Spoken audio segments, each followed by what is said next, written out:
O governo de Donald Trump acusou o Brasil de se omitir no combate ao trabalho forçado e propôs mais uma nova tarifa contra produtos nacionais. Reportagem de Luciana Amaral. Um novo fator se soma à crise entre Brasília e Washington. O escritório do representante comercial americano, o USTR, ameaça tarifar em 12,5% o Brasil e outros 59 países por supostas falhas em combater o trabalho forçado. A taxa se juntaria a outra, de 25%, que os Estados Unidos propuseram na terça-feira. Com isso, o tarifaço chegaria a 37,5% em determinados produtos, parecido com os valores vistos no ano passado. Em reunião ministerial nesta quarta, o governo diz que a nova ameaça dos Estados Unidos é protecionista e fala em reciprocidade. Nós somos muito grandes, nós temos muita história e nós não podemos aceitar o tratamento que os Estados Unidos deu ao Brasil esta semana. Não é possível. Ninguém pode dizer que o Brasil se negou a negociar com os Estados Unidos. Apesar da crise, o Planalto ainda vê espaço para negociações técnicas. O presidente Lula diz que pretende mandar uma carta a Donald Trump e se encontrar com o mandatário americano durante uma reunião do G7 na França. Eu nem ia no G7, agora eu vou. Porque é preciso alguém tentar colocar ordem na casa e dar um paradeiro nessa coisa que está acontecendo de desmonte do multilateralismo, desmonte da democracia e de desvalorização das instituições. Enquanto Lula continua a criticar uma suposta interferência dos irmãos Bolsonaro nas ações de Trump, Flávio Bolsonaro explora os ataques do presidente brasileiro ao secretário de Estado americano Marco Rubio, alegando que a atitude fecha portas para qualquer entendimento. O senador e pré-candidato à presidência tenta se posicionar num meio termo, nem tão próximo de Trump a ponto de se vincular ao possível novo tarifaço, nem tão distante a ponto de apagar sua contribuição para designar facções como terroristas. Não é questão de discussão sobre apoio internacional, não fui pedir apoio eleitoral para ninguém. Eu fui lá defender bandeiras que são importantes para o povo brasileiro. A percepção em Brasília é que novas frentes de atrito se ampliam, num cenário crescente de imprevisibilidade. Mas, nos bastidores, o caminho da crise deve depender menos dos embates de discursos político-eleitorais e mais da disposição da Casa Branca em negociar. Chris, a Eurásia, nossos parceiros de conteúdo, vem semana após semana, eu acho que essa é a previsão de vocês, já tem mais ou menos mês e meio, 2 meses, dizendo, olha, que o espaço para negociação sobre tarifas, né? Exclusivamente sobre tarifas, entre Brasil e Estados Unidos está estreitando, está ficando cada vez com menos margem, menos possibilidade de manobra. Qual é a sua avaliação daqui para frente?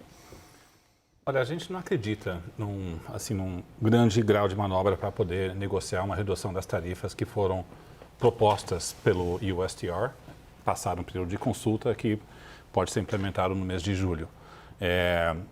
Porque, no fundo, a gente tem que também reconhecer que a decisão, a proposta tarifa de 25% e agora essa outra global que pode adicionar mais 12,5%, faz parte de um processo que você colocou na sua abertura, William, que a Suprema Corte Americana derrubou o instrumento AIPA, né, globalmente, e as investigações 301 são para repor as tarifas que foram derrubadas pela Suprema Corte Americana. E a tarifa que foi derrubada no Brasil foi uma tarifa de 40%, aí sobrou 50%, sobrou 10%. Então, a 40% que foi derrubada, o USTR propôs reposição de 25%. Então, veja que o governo americano até reduziu, eles não repuseram totalmente a tarifa que foi derrubada pela Suprema Corte. Mas com os 12 vai chegar quase lá. Vai chegar, aí seria uns 37,5 em vez de 50. Então, os 40 caiu para 25 e o 10 foi para 12, se você somar as duas tarifas.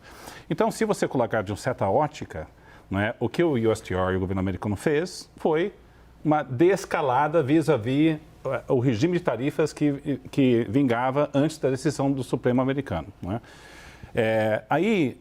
Era mais incumbente ao governo brasileiro vir para os Estados Unidos e oferecer concessões para evitar que essa recomposição ocorresse. E o governo brasileiro não deu grandes concessões, não participou de um acordo de minerais críticos com o qual o governo americano estava querendo. Então, faltando concessões maiores, veio a decisão dessa recomposição parcial.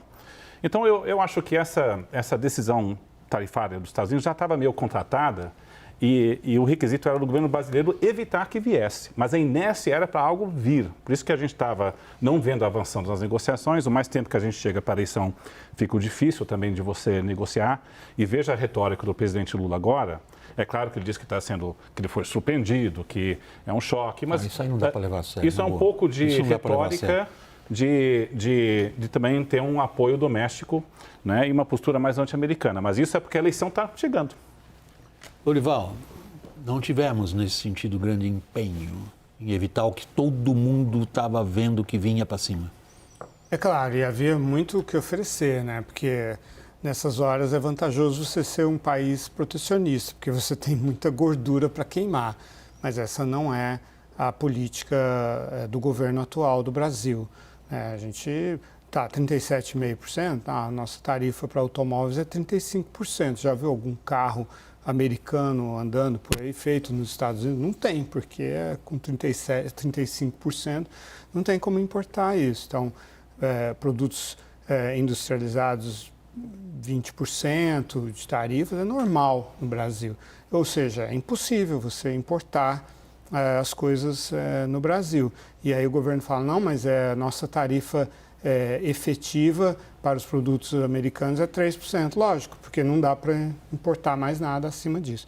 Minha apuração de hoje é de que o presidente Trump continua com a intenção de ter uma boa relação com o presidente Lula, que essa é a estratégia dele, é levar isso adiante até a eleição, de ter uma boa relação com o Lula, e claro que ele torce para o Flávio Bolsonaro, porque ele pode alegar que houve toda essa afinidade, que ajudou o Bolsonaro a se eleger e tal, ele vai querer alegar isso, mas ele não quer apostar no Flávio Bolsonaro a ponto de romper com o Lula, ter uma relação ruim com o Lula, porque para ele é mais importante ainda demonstrar que ele tem uma boa liderança sobre o hemisfério ocidental, que ele transita muito bem, inclusive com Gustavo Petro, que agora está saindo, mas com Cláudia Sheinbaum, que ele é o líder do hemisfério ocidental. Então, ele não quer essa visão de que ele é um troublemaker, que ele fica criando problemas, já tem problemas demais no Estreito de Hormuz. Então,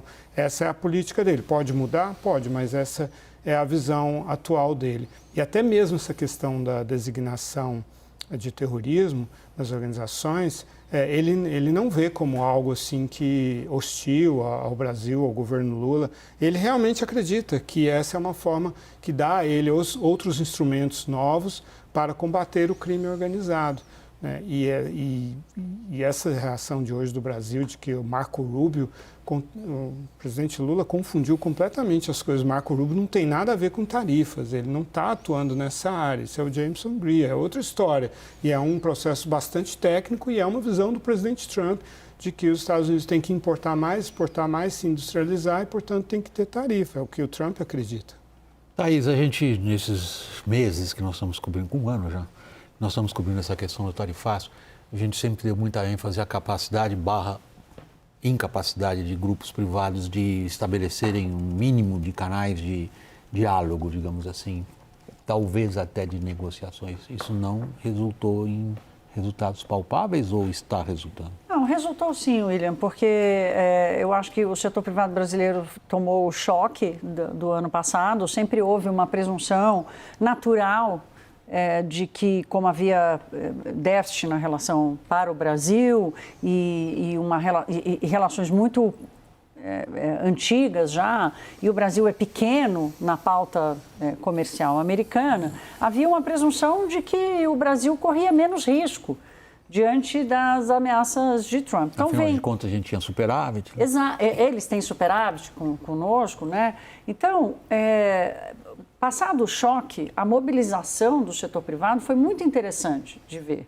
A retomada de canais de diálogo e com quem? Diálogo com quem? Claro que com o governo americano, mas principalmente com seus pares, com seus compradores nos Estados Unidos, com os setores que mais atingiam a economia americana. O diálogo aumentou muito, o fluxo, a articulação entre eles melhorou demais, tanto assim que hoje eles são muito mais bem informados. Não tem ninguém no setor privado surpreso com o que está acontecendo, né? Diferentemente do presidente Lula, porque já era uma coisa esperada. Não, semana passada eles já estavam dizendo isso para nós. Exato. Então, eu acho assim que toda a mobilização do setor privado, alguns reconhecem que o governo fez um avanço, que o governo adotou ali, principalmente na liderança do Geraldo Alckmin, do Márcio Elias, algum pragmatismo, alguma objetividade, tal. O próprio Itamaraty conseguiu avançar um pouco mais, mas ficaram sempre presos à retórica ideológica do governo, essa coisa do Lula falar de multilateralismo, mas ele ser a favor de um país protecionista, como ele promoveu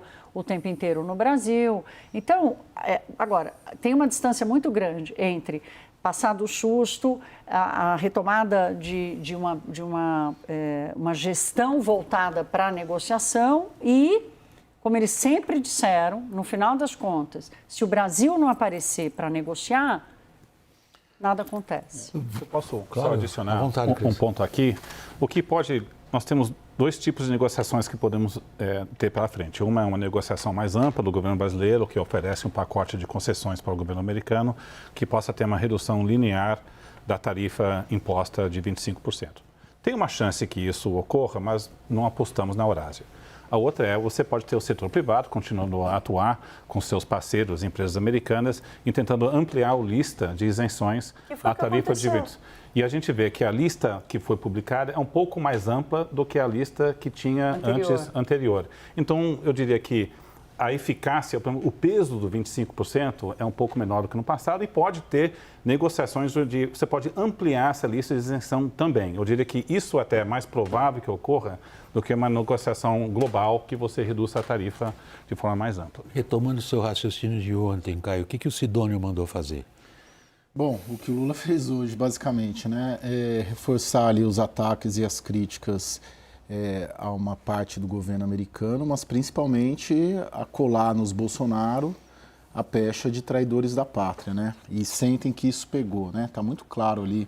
Eu sinto, hoje teve uma reunião ministerial que já estava planejada, mas era uma reunião ministerial / eleitoral para planejar daqui em diante, daqui até a eleição, basicamente valorizar inaugurações, defender o governo, mas eu sinto, no geral, olhando, interpretando e ouvindo Brasília, que o governo optou por dar uma aparência de negociação política, de negociação comercial com os Estados Unidos, mas focar principalmente na campanha à reeleição, porque independentemente da negociação avançar com os Estados Unidos, o discurso da soberania voltou muito forte, essa orientação do Sidônio, não só para o presidente Lula, mas também para os outros ministros.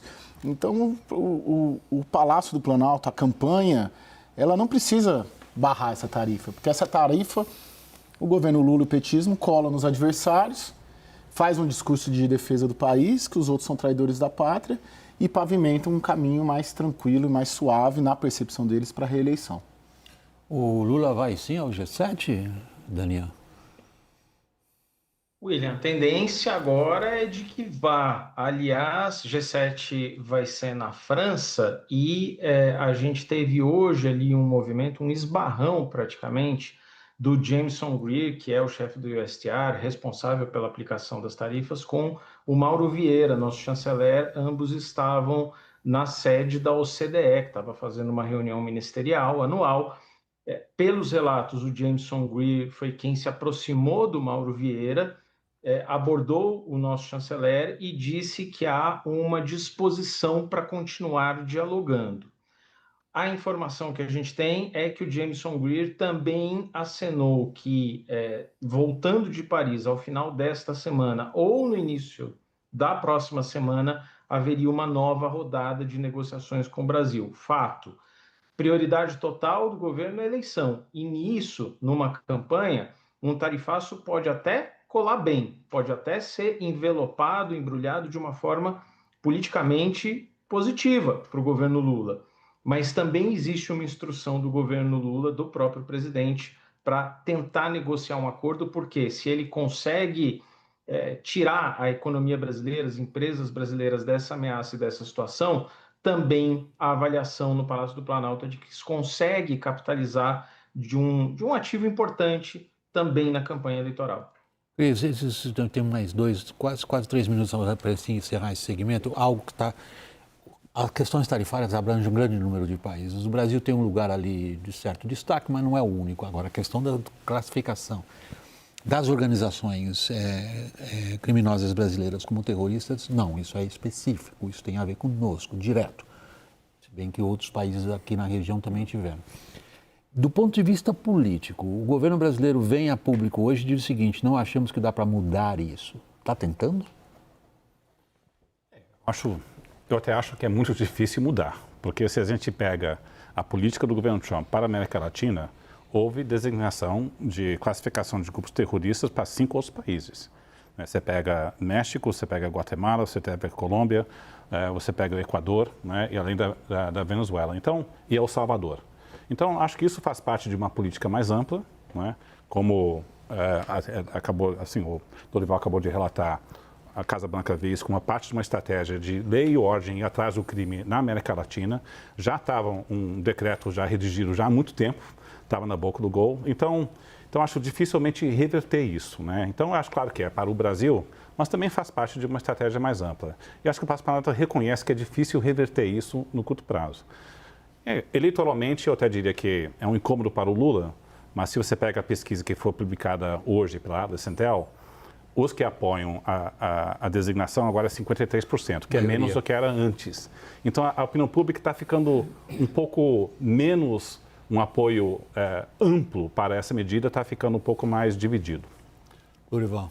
Tem mais, uma fonte me disse hoje, fonte americana, tem mais de 40 países que têm organizações designadas terroristas pelos Estados Unidos no mundo inteiro. Então, tem Egito, Indonésia, Arábia Saudita, Bahrein, Espanha, Reino Unido, Turquia, Irlanda. Então, me dizia essa fonte, você não acredita que o Trump tem problemas com esses países ou que os Estados Unidos têm problemas com esses países. Então, o problema é com as organizações e com a visão que o Trump tem de que é mais eficaz enfrentar essas organizações. No campo financeiro, no campo da coerção, as leis americanas permitem um combate muito mais eficaz se elas forem designadas terroristas. Essa é a visão do Trump. Então, não é uma visão anti-governo Lula, uma visão pró-direita, pró-esquerda. Não é esse o caso do ponto de vista do mundo Trump.